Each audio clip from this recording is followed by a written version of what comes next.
अंतर्राष्ट्रीय बाजार में कच्चे तेल की कीमतों में कमी का फायदा देते हुए सरकारी पेट्रोलियम कंपनियों ने पेट्रोल और डीजल के दामों में 2-2 रुपए प्रति लीटर की कटौती कर दी है।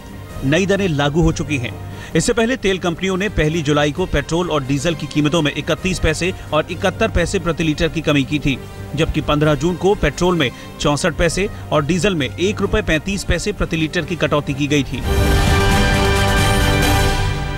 केजरीवाल सरकार ने दिल्ली वालों को पेट्रोल और डीजल की कीमतों पर जोर का झटका दिया है।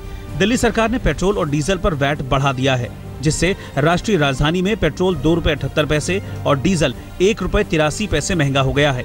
नई कीमतें बीती रात से लागू हो गई हैं।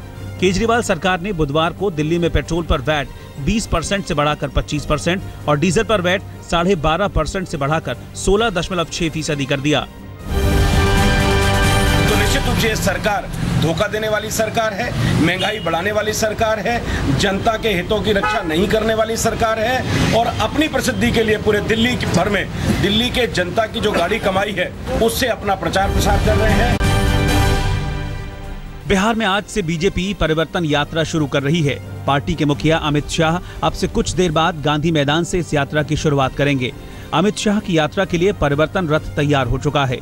जीपीएस और एलईडी स्क्रीन से लैस परिवर्तन रथ के सहारे बीजेपी 100 दिनों में 1 लाख सभाएं करेगी।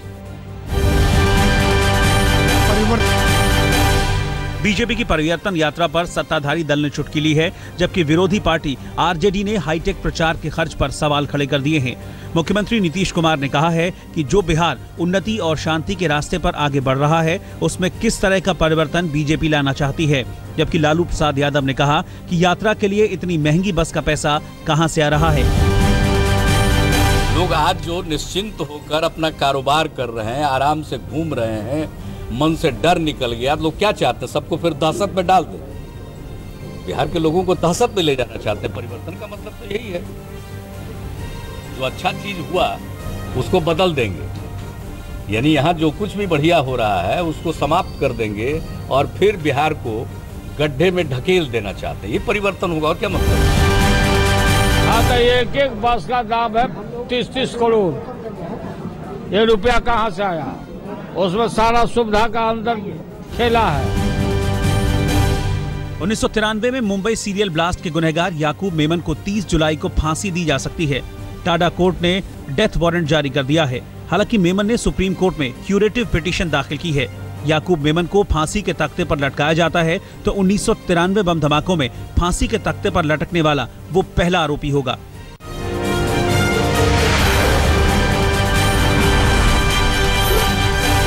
संसद का मॉनसून सत्र शुरू होने से पहले भूमि अधिग्रहण पर राजनीतिक सहमति बनाने की केंद्र सरकार की कोशिश सफल नहीं हो सकी। प्रधानमंत्री आवास पर हुई नीति आयोग की बैठक में कांग्रेस समेत विरोधी दल के राज्यों के मुख्यमंत्रियों ने शिरकत नहीं की। पीएम मोदी की अध्यक्षता में हुई बैठक में बीजेपी शासित राज्यों के अलावा दिल्ली, बिहार, पंजाब और त्रिपुरा समेत 16 राज्यों के मुख्यमंत्री मौजूद रहे। किसी भी कांग्रेस शासित राज्य ने इसमें हिस्सा नहीं लिया, जबकि पश्चिम बंगाल की मुख्यमंत्री ममता बनर्जी, तमिलनाडु की मुख्यमंत्री जयललिता, उत्तर प्रदेश के मुख्यमंत्री अखिलेश यादव भी गैरहाजिर रहे। नीति आयोग की बैठक में हिस्सा लेने के बाद बिहार के मुख्यमंत्री नीतीश कुमार ने कहा कि भूमि अधिग्रहण के लिए किसानों की सहमति जरूरी है, जबकि नए अध्यादेश में ऐसा नहीं है। साथ ही ये किसानों के हितों की बजाय कॉरपोरेट जगत को ज्यादा तरजीह देता हुआ दिख रहा है। कि जो नया अध्यादेश लाया गया या जो नया प्रस्तावित इनका संशोधन विधेयक है, वह किसानों के हित के प्रतिकूल है। राष्ट्रपति प्रणब मुखर्जी की इफ्तार पार्टी में केंद्रीय गृह मंत्री राजनाथ सिंह, वित्त मंत्री अरुण जेटली और कांग्रेस अध्यक्ष सोनिया गांधी सहित तमाम राजनीतिक हस्तियों ने शिरकत की। हालांकि पिछले साल की तरह प्रधानमंत्री नरेंद्र मोदी इस बार भी कार्यक्रम में भाग नहीं ले पाए। वजह रही पूर्वोत्तर राज्यों के मुख्यमंत्रियों के साथ मोदी की बैठक। दिल्ली महिला आयोग में नए अध्यक्ष की नियुक्ति से पहले ही विवाद शुरू हो गया है। केजरीवाल सरकार ने जिस स्वाति मालीवाल को महिला आयोग की अध्यक्ष पद पर बिठाने का फैसला किया है, वो आप नेता नवीन जयहिंद की पत्नी हैं। विपक्ष का आरोप है कि केजरीवाल स्वाति मालीवाल को पद पर बिठाकर रिश्तेदारी निभा रहे हैं, लेकिन केजरीवाल विपक्ष के आरोपों को गलत बता रहे हैं। महाराष्ट्र में बीजेपी नेताओं ने किसानों की कर्ज माफी और मीडिया पर लगी रोक के खिलाफ प्रदर्शन किया। विपक्ष ने झाल मंजीरे के साथ भजन गाकर सरकार के सामने अपनी मांग रखने का नायाब तरीका अपनाया है। पिछले 2 दिनों से महाराष्ट्र विधानसभा में हंगामा मचा है। विपक्ष राज्य के किसानों के कर्ज को माफ करने की मांग पर अड़ा है, जबकि सरकार की दलील है कि 3.5 लाख करोड़ के कर्ज माफ करना मुमकिन नहीं है। व्यापम मामले में कांग्रेस ने मध्य प्रदेश के मुख्यमंत्री शिवराज सिंह चौहान के अलावा अब केंद्रीय मंत्री धर्मेंद्र प्रधान के इस्तीफे की मांग शुरू कर दी है। पार्टी का आरोप है कि व्यापम घोटाले के पैसे का इस्तेमाल बीजेपी के कई नेताओं को फायदा पहुंचाने के लिए किया गया, जिसमें धर्मेंद्र प्रधान का नाम भी शामिल है। इधर मुख्यमंत्री चौहान ने पार्टी के मुखिया अमित शाह से मुलाकात की। दिल्ली के व्यापारियों ने राजधानी में किराया कानून 2015 के विरोध में कनॉट प्लेस में प्रदर्शन किया। व्यापारियों की मांग थी कि दिल्ली में भी बंगाल और गुजरात की तरह ही कानून बने, जिससे पुराने दुकानदारों को बेवजह दुकान खाली करने का जो डर सता रहा है वो दूर हो सके। व्यापारियों का मार्च सीपी इनर सर्किल से शुरू होकर जंतर मंतर पर खत्म हुआ। समाजसेवी अन्ना हजारे रालीगंज सिद्धि में नए आंदोलन का ताना बाना बनाने में लगे हुए हैं। खबर है कि अन्ना अब 1 रैंक 1 पेंशन के सवाल पर नई लड़ाई छेड़ेंगे। 26 जुलाई को वो दिल्ली के जंतर मंतर पर रैली करेंगे। उन्होंने मोदी सरकार को चेतावनी दी है कि अगर रिटायर्ड आर्मी अफसरों को 1 रैंक 1 पेंशन नहीं दिया गया तो वो 2 अक्टूबर से रामलीला मैदान में आमरण अनशन कर सकते हैं।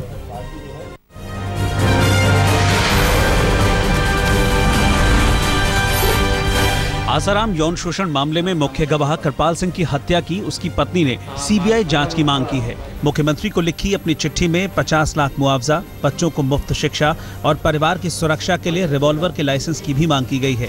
अपनी मांग के समर्थन में कृपाल सिंह की पत्नी अनशन पर बैठ गई हैं, जबकि वो गर्भवती हैं। राजस्थान के धौलपुर में एक अस्पताल में मरीज को दिए खाने में छिपकली निकलने से हड़कंप मच गया। मामला एसडीएम तक पहुंचा। एसडीएम ने मरीजों से पूछताछ के बाद अस्पताल के खिलाफ कार्रवाई शुरू कर दी है। उत्तर भारत में भारी बारिश का खतरा एक बार फिर से मंडरा रहा है। मौसम विभाग ने उत्तराखंड और जम्मू कश्मीर समेत उत्तर पश्चिम हिमालय के तमाम इलाकों में भारी से बहुत भारी बारिश होने का अंदेशा जाहिर किया है। मौसम विभाग के मुताबिक भारी से बहुत भारी बारिश का यह सिलसिला दार्जिलिंग की पहाड़ियों से शुरू होकर उत्तराखंड, हिमाचल और जम्मू कश्मीर तक पहुंचेगा। इसके चलते मौसम विभाग ने 17 और 18 तारीख को जम्मू कश्मीर और उत्तराखंड में भारी से बहुत भारी बारिश की चेतावनी जारी की है। उत्तराखंड में अगले 48 घंटे में फिर जोरदार बारिश की आशंका है। मौसम विभाग ने एक बार फिर पहाड़ों पर भारी बारिश की चेतावनी दी है।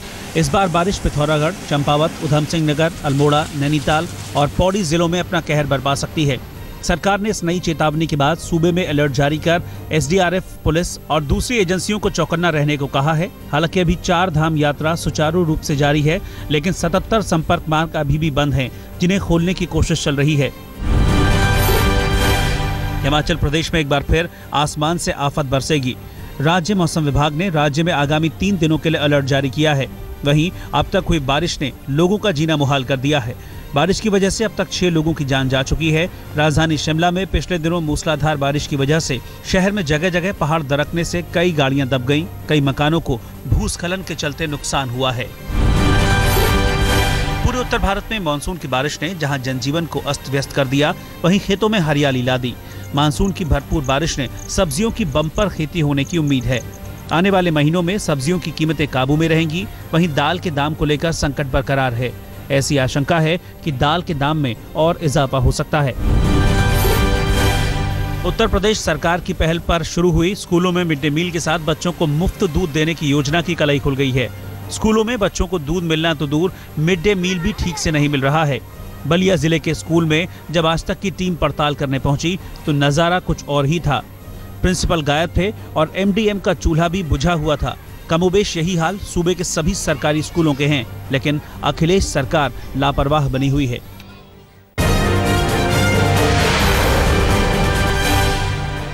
चेन्नई सुपर किंग्स और राजस्थान रॉयल्स पर बैन के बाद आईपीएल में बदले हालात पर आईपीएल चेयरमैन राजीव शुक्ला ने बीसीसीआई चीफ जगमोहन डालमिया से मुलाकात की। राजीव शुक्ला ने कहा कि लोढ़ा कमेटी की रिपोर्ट के बाद 19 जुलाई की गवर्निंग काउंसिल की बैठक में पूरी रिपोर्ट की समीक्षा होगी। फिर आगे की कार्रवाई के लिए एक ग्रुप का गठन किया जाएगा। President Mr. Dalmia has already made it very clear that he respects the judicial verdict, which means the process of implementation, the next process should be initiated. The next process is to convene the governing council and to discuss the report and how it can be implemented. That has to be ensured. आज से Ashes का दूसरा test Lord's में खेला जाएगा। Wicketkeeper bread Haddin के आखिरी क्षणों में बाहर होने से जूझ रहा ऑस्ट्रेलिया इंग्लैंड के खिलाफ सीरीज में बराबरी के इरादे से मैदान में उतरेगा। मेहमान टीम से शेन वॉटसन की छुट्टी हो सकती है। उनकी जगह ऑलराउंडर मिशेल मार्च को टीम में जगह दी जा सकती है। कार्डिफ में खेला गया पहला मैच इंग्लैंड ने 4 दिन में ही जीत लिया था। सचिन तेंदुलकर के बेटे अर्जुन ने लॉर्ड्स में इंग्लिश टीम के साथ अभ्यास किया। दूसरे एशेज टेस्ट से पहले अभ्यास कैंप में अर्जुन इंग्लिश खिलाड़ियों के साथ अभ्यास करते दिखे। इस प्रैक्टिस सेशन में पापा सचिन ने भी अर्जुन का खूब साथ दिया। अर्जुन ने जहां गेंदबाजी के गुर वसीम अकरम से सीखे, वहीं नेट पर बॉलिंग में पसीना बहाते भी दिखे।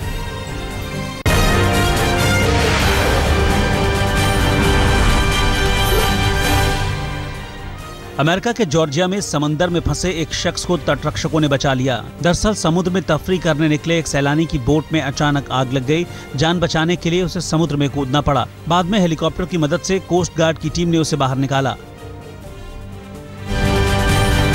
यूनान की राजधानी एथेंस की सड़कों पर प्रदर्शन जारी है। सरकार के खिलाफ असंतुष्टों ने जोरदार प्रदर्शन किया। संसद के बाहर भारी तादाद में पहुंचे प्रदर्शनकारियों को रोकने के लिए पुलिस को आंसू गैस का इस्तेमाल करना पड़ा। ये प्रदर्शनकारी लगातार पुलिस पर पेट्रोल बम फेंक रहे थे। मेक्सिको में फटा ज्वालामुखी लगातार भड़क रहा है। ज्वालामुखी से लगातार निकल रहे लावे से राख और धुएं का भवंडर चारों ओर फैल गया है। हालांकि आसपास के रिहायशी इलाकों के लोगों को सुरक्षित जगहों पर पहुंचा दिया गया है।